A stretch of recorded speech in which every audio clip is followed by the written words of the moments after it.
అంటే రీసెంట్‌గా తొడక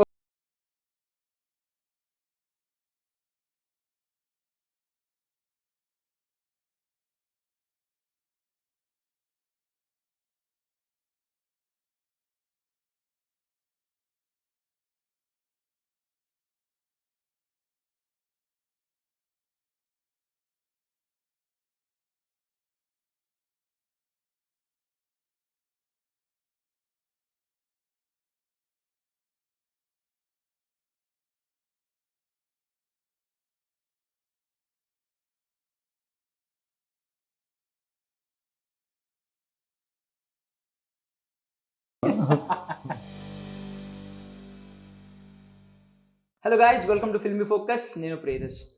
మనం చాలా సినిమాలు చూస్తూ ఉంటాం. థియేటర్‌లో ఉన్నంతసేపు ఎంటర్‌టైన్ చేస్తూ ఉంటాయి. బట్ కొన్ని సినిమాలు మాత్రం మనం థియేటర్‌లోంచి బయటకొచ్చినా మనతో పాటు ట్రావెల్ అవుతూ ఉంటాయి. మన మైండ్‌లోంచి అంత ఈజీగా పోవనమాట. రీసెంట్‌గా అలాంటి సినిమాని అందించిన ప్రొడ్యూసర్ మనతో పాటు ఉన్నారు. ఆయన గురించి ఇంకా చెప్పాలంటే ఆయన ఒక స్పీచ్ ఇస్తే కుర్రకారంతా కేరింతలు కొడుతూ ఉంటారనమాట. అంటే రీసెంట్‌గా తొడగొట్టి అబ్బా! మామూలు సెన్సేషన్ అవ్వలేదు. ఆయన మనందరి ఫేవరెట్ ఎస్‌కేఎన్ గారు. మాట్లాడేద్దామా? హాయ్ సార్, ఎలా హాయ్ ఉన్నారు? అండి. హాయ్ అండి. బాగున్నాను. బాగున్నారు. సార్ ఒకసారి మళ్ళీ తొడగొడతారా సార్? మళ్ళీ చూడాలనిపిస్తుంది. లేదండి, అది ఇప్పుడు ఇన్‌స్టంట్ ఎమోషన్. ఎప్పుడన్నా టీవీలో క్రికెట్ చూస్తుంటే చూడండి, వికెట్ తీసినప్పుడు వస్తే ఆ ఫీలింగ్ ఆ టైంలో వస్తది. స్పర్ ఆఫ్ ద మళ్ళీ రాదది. సో, మా 2½ ఇయర్స్ సినిమా కష్టపడ్డాం. ఆ రోజు రిజల్ట్ వచ్చింది. సో, ఆ రోజు అంతే, అది మళ్ళీ తర్వాత సెటిల్ అయిపోతుంది. బట్ ఆ సాంగ్ విన్నారండి? అంటే పోరాట సింహం ఆ! అది. చూసా, మీమ్స్‌లో చూసాను. అంటే నాకు సినిమాలో కంటే మీకే ఎక్కువ సూట్ అయిందేమో అనిపించింది పెడితే. నైస్. నైస్. సో ఆ స్ట్రగుల్ అంటే ఆ మూమెంట్‌లో ఏం ఫీల్ అయ్యారు సార్ అసల? మీరు అంత అంటే ఎమోషనల్. ఈ సినిమాలో చాలా ఎఫర్ట్స్ ఉన్నాయి. అంటే ఎవరైనా ఎఫర్ట్స్ పెట్టే సినిమా తీస్తారు అదే. బట్ ఈ సినిమా హిట్ అయితే ఎస్‌కేన్ అనేవాడు ఇంకో నెక్స్ట్ లెవెల్ ప్రొడ్యూసర్ అవుతాడు. Rajesh he made films with Sampu, అంటే తను అదే చేయగలడేమో అనుకుంటున్నారు. బట్ తను ఇలాంటివి చేయగలడు అనేది నేను నమ్మాను. అది ఇండస్ట్రీ నమ్ముద్ది. వైష్ణవి ఒక ఇన్‌స్టా నుంచి వచ్చిన ఒక అమ్మాయి. తెలుగమ్మాయి. తెలుగమ్మాయిలకి ఇంకా చాలా ఇదవుద్ది. ఆనంద్ చాలా మంచి పొటెన్షియాలిటీ ఉన్న యాక్టర్. తనొక పెద్ద యాక్టర్ అవుతాడు. విరాజ్ తనొక యాక్టర్. సో, ఇంతమంది విజయబుల్‌గా ఎవరో తెలీదు. ఒక తెలుగు మ్యూజిక్ డైరెక్టర్ అని కూడా తెలీదు అతను. ఆంధ్రప్రదేశ్‌లో కాకినాడ అంటే ఇంతమందికి స్టేజ్. సో, మేమందరం 2 ఇయర్స్ నుంచి ఈ సినిమా నమ్మి, నమ్మి, నమ్మి ఈ సినిమా అనేది ఒక కల్ట్ స్టేటస్ ఫిల్మ్. ఇది నెక్స్ట్ లెవెల్ సినిమా అని అందరం నమ్మాం. సో, మా అందరి నమ్మకం ఆ రోజు మేమందరం పడిన కష్టం, ఈ ప్రాసెస్‌లో చాలా కష్టాలు, సినిమా గురించిన కష్టాలు, స్క్రిప్ట్ గురించిన కష్టాలు, షూటింగ్‌లో కష్టాలు, రిలీజ్‌కి కష్టాలు, ఎడిటింగ్‌లో కష్టాలు, ఇన్ని కష్టాలు చూసాక అది ఎండ్ పాయింట్. సో, ఆ రోజు మేము చాలా ఎమోషనల్ అయ్యాం. ఆ రోజే కాదు, ఆ మరుసటి రోజు మెయిన్ థియేటర్‌లో సినిమా చూస్తున్నప్పుడు ఒక 2 డేస్, 3 డేస్ మేము ఆ ట్రాన్స్‌లోనే ఉన్నాం. ఎమోషనల్ ట్రాన్స్‌లో. And congratulations sir. Thank you. నిజంగానే thank you. Cult thank you. Block thank buster you. అది. Thank you. Thank you. So మాకు అనిపించింది ఏంటంటే వీడీకి అర్జున్ రెడ్డి ఎలాగో హ్మ్. ఏడీకి హ్మ్. బేబీ హ్మ్. అలా అనిపించింది. So thank me you. కెరియర్‌లో కూడా మీరు అలాగే ఫీల్ అవుతున్నారు బేబీ యెస్. అనేది నా ఎప్పటికి? కెరియర్‌లో బిగ్గెస్ట్ ఫిల్మ్ ఇదే. సో, 'టాక్సీవాలా' కన్నా ఇది పెద్ద హిట్. సో, సో, నేను అలా ఫీల్ అవుతున్నాను. Okay sir.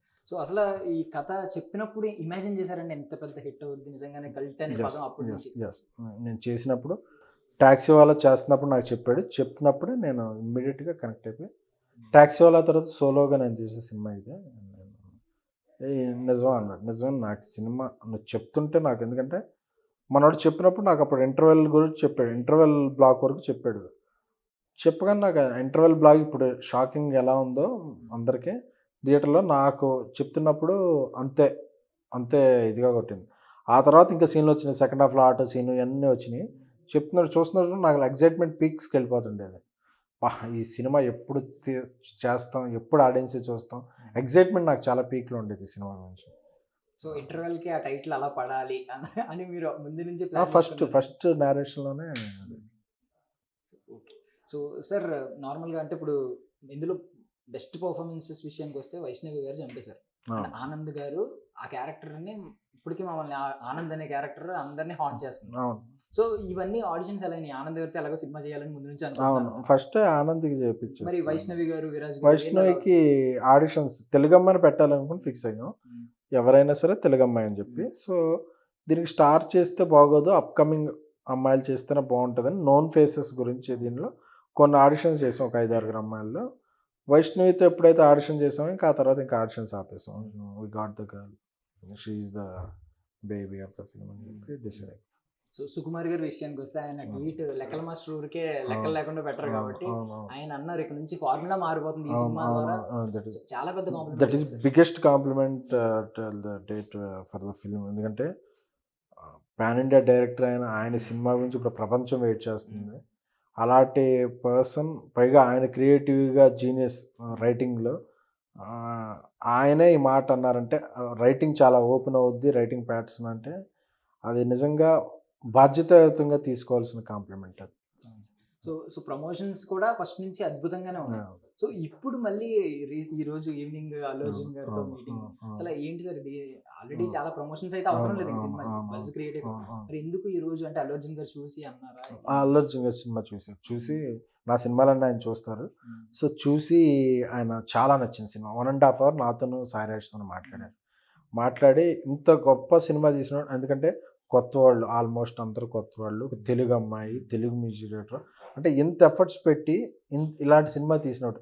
అంటే చాలా వరకు ఆ సినిమాని ఇంత లెంత్లో తీయాలి, ఇలా తీయాలి, ఇలా అన్ని నామ్స్ బ్రేక్ చేసిన సినిమా ఇది. ఇది ఆల్మోస్ట్ 3 hours ఉంటుంది ఫిల్మ్. అంటే ఇంత ఎఫర్ట్స్ పెట్టి ఇది చేసినప్పుడు కొత్త ప్యాటర్న్ వస్తుంది అనిపిస్తుంది నాకు సినిమాల వల్ల. ఎందుకంటే అప్కమింగ్ స్టార్స్తో ఇలాంటివి వస్తుంటే ఇండస్ట్రీ గుడ్. ఎందుకంటే అప్పుడు ఎప్పుడు ఆయన ఒక బాహుబలి రిలీజ్ అయినా ఆయన అంతే ఆనందపడతారు, RRR రిలీజ్ అయినా అంతే ఆనందపడతారు. ఇండస్ట్రీ ఏదన్నా ఒక మంచిది వస్తుందంటే, ఒక నిఖిల్ సినిమా తీసినా ఆయన ఆనందపడతారు, అడవిశేషు తీసిన సినిమా ఆనందపడతారు. అలాగా ఏ హీరో సినిమా సక్సెస్ వచ్చినా, ఒక ప్రోగ్రెసివ్ ఫిల్మ్ వస్తే he feel so much happy. So అలాంటి దీంట్లోనే అలాంటిది నేను ఆయనకి దగ్గరగా ఉండే వ్యక్తిని నేను తీశానంటే ఇంకా ఆయనకి వెరీ మచ్ హ్యాపీ. సో ఆయనే నేను ఒకసారి మాట్లాడతాను దీని గురించి మీకు ఇంకా ఏదంటే, నేను చెప్పాను మీరు ఏదైతే చెప్పారో అది మీడియాలో కూడా చెప్తే ఇంకా బాగుంటుందని. Then that he's coming. Sir Sai Rajesh గారి విషయానికి వస్తే ఆయన మీకు ఎప్పటి నుంచో ఫ్రెండ్ అంటున్నారు. సో ఆయన ఇంతకుముందు డిఫరెంట్, ఆయన కామెడీ టైమింగ్ అనేది చాలా డిఫరెంట్, ఎవరికి లేదు టైమింగ్ అదంతా. సో ఆయన ఒక ఎమోషనల్ స్టోరీ కంప్లీట్ అన్నప్పుడు అంటే ఇనీషియల్గా ఏమన్నా అనుకున్నారా ఇంత బాగా తీయగలరు అని? లేదు, ఒక ఫన్ అనేది అన్నిటికన్నా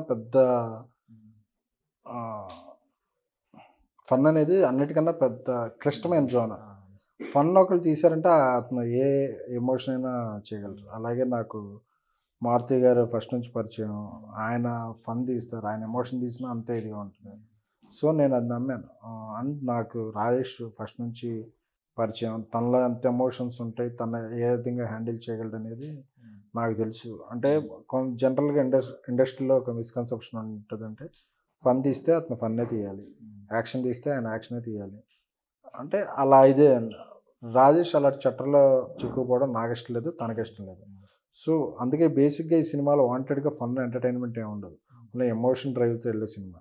సో అందుకే ఈ సినిమా చేస్తాం. సో ఇందాక డ్యూరేషన్ గురించి మాట్లాడుకున్నాం సార్. 3 hours సినిమాలో కూర్చోబెట్టిందంటే మ్యూజిక్ సోల్ సినిమాకి. సో విజయ్ బొల్గానిన్ గారు ఆయన కెరియర్ ఎలా ఉండబోతుందని మీరు అనుకుంటున్నారు ఈ సినిమా? చాలా బ్రైట్ ఫ్యూచర్ ఉంటుంది అది. ఎందుకంటే ఒక కొత్త సౌండింగ్ క్రియేట్ చేశాడు, ఒక కొత్త మ్యూజిక్ ఇచ్చాడు.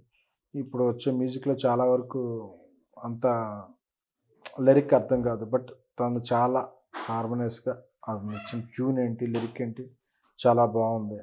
సో అతనికి ఒక చాలా పెద్ద మ్యూజిక్ డైరెక్టర్ అవుతాడు నేను. సార్ ప్రేమిస్తున్న సాంగ్ గురించి మాట్లాడుకుంటే అది ముందు నుంచి వింటున్నాం, స్పాటిఫైలో అది చార్ట్ బస్టర్ అది కూడా. సో విజువల్కి వచ్చేసరికి అది ఒక రకమైన ఎమోషనల్ అయిపోయింది. సో మీరేమనుకున్నారు అసలు ఆ సాంగ్ గురించి చూసిన తర్వాత?